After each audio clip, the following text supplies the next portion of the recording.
Hello everyone, this is Kushal Sharma. Welcome to Kushal classes. देखिए, जब भी हम मैथ्स पे काम करते हैं सो नॉर्मल रेशनल नंबर्स की कंडीशन में हमारे पास जब भी डिनोमिनेटर में जीरो आता है तो हमें यही कन्फ्यूजन रहता है कि एक्चुअल में इसका क्या आंसर है। जब टीचर से पूछते हैं तो उनका जवाब होता है कि भाई ये नॉट डिफाइंड है, इसका कोई भी सोल्यूशन नहीं है। फिर भी माइंड में कहीं ना कहीं कन्फ्यूजन रहता है कि एक्चुअल में यार इसका आंसर जो है वो नॉट डिफाइंड क्यों है, इसका आंसर नो सोल्यूशन क्यों है। या कई बार ये भी होता है कि भाई जीरो को किसी दूसरे नंबर से डिवाइड करते हैं तो रिजल्ट जीरो क्यों आता है ना। तो the main question is what is division by zero, और what will happen when we divide the zero by other numbers. सो अपने इसी कंफ्यूजन को ही दूर करने के लिए इस वीडियो को ध्यान से जरूर देखिएगा और अंत तक जरूर देखिएगा, क्योंकि तभी आपका ये लास्ट का जो पॉइंट है वो क्लियर होगा। और अगर आपको वीडियो देखकर कुछ भी सीखने को मिलता है तो प्लीज़ लाइक और शेयर जरूर करें अपने फैमिली मेम्बर्स के साथ, अपने फ्रेंड्स के साथ जो भी मैथ्स के टच में रहते हैं, जिनको इस चीज़ की ज़रूरत है। और अगर आप चैनल पर नए हैं तो प्लीज़ सब्सक्राइब द चैनल, क्योंकि आपका यही एफर्ट हमें एक डिफरेंट टॉपिक पर अच्छे वीडियो बनाने के लिए मोटिवेट करता है। तो चलिए अपना टॉपिक स्टार्ट करते हैं। तो देखिए, डायरेक्टली हम डिवीज़न बाय ज़ीरो पर नहीं आ सकते हैं। सबसे पहले हमें ये समझना पड़ेगा व्हाट इज़ डिवीज़न, क्योंकि आपने अगर डिवीज़न को अच्छे से समझ लिया तो यूँ समझिए आपका ये पॉइंट भी क्लियर हो जाएगा। इसको क्लियर करने के लिए हम एक एग्जाम्पल लेकर चलते हैं। चलिए एक एग्जाम्पल लेते हैं, 15 डिवाइडेड बाय 5। आपके माइंड में आंसर भी आ गया होगा, है ना। आसान सा पोर्शन लग रहा है, लेकिन एक्चुअल में हम जो नॉर्मल डेली रूटीन में करते हैं उस वे में नहीं करेंगे। इसको डिफरेंट वे में समझने की कोशिश कीजिए। डिवीज़न को, डिवीज़न कैसे काम करता है।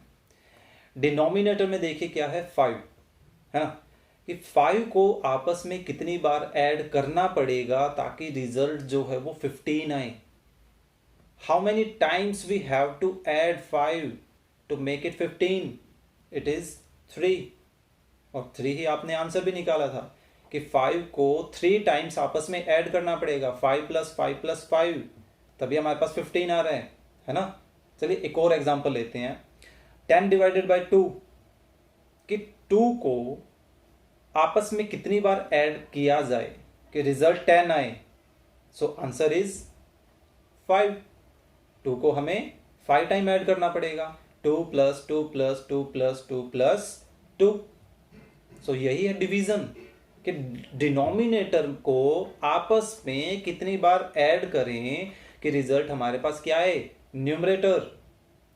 अब अपने मेन पॉइंट को लेकर चलते हैं, what will happen when we divide by zero. एक एग्जांपल लेते हैं, 25 कर लेते हैं। चलिए 25 डिवाइडेड बाय जीरो, कि 25 को जीरो से डिवाइड करने पर क्या होगा। तो इसी वे में अपने आप से क्वेश्चन पूछिए कि जीरो को आपस में कितनी बार ऐड करें कि रिजल्ट 25 आए। कुछ आंसर आया? नहीं।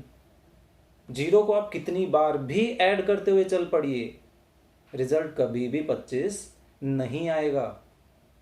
इट इज नॉट डिफाइंड, और मैथमेटिकली इसी को नो सॉल्यूशन बोला जाता है कि भाई जीरो को हम कितनी बार भी ऐड कर लें, हमारे पास कभी भी 25 नहीं आएगा, है ना।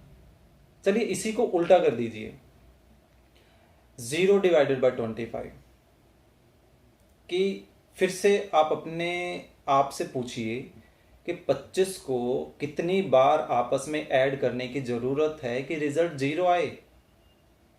क्या हमें 25 को ऐड करने की जरूरत है? नहीं, आई डोंट थिंक सो। यानी कि हमें 25 को ऐड करने की जरूरत ही नहीं है 0 टाइम्स। हमें 25 को एक बार भी ऐड करने की जरूरत नहीं है उसको 0 बनाने के लिए। It is 0, means 0 divided by 25 is 0। 0 divided by any number except 0 is 0, है ना। यही था मेन, कि आपको डिवीजन को समझना चाहिए कि व्हाट इज डिवीजन। जैसे ही हमने डिवीजन को समझा हमारे वो पॉइंट्स भी क्लियर हो गए। और आई होप आपको ये टॉपिक जो है वो समझ आया होगा। Thank you.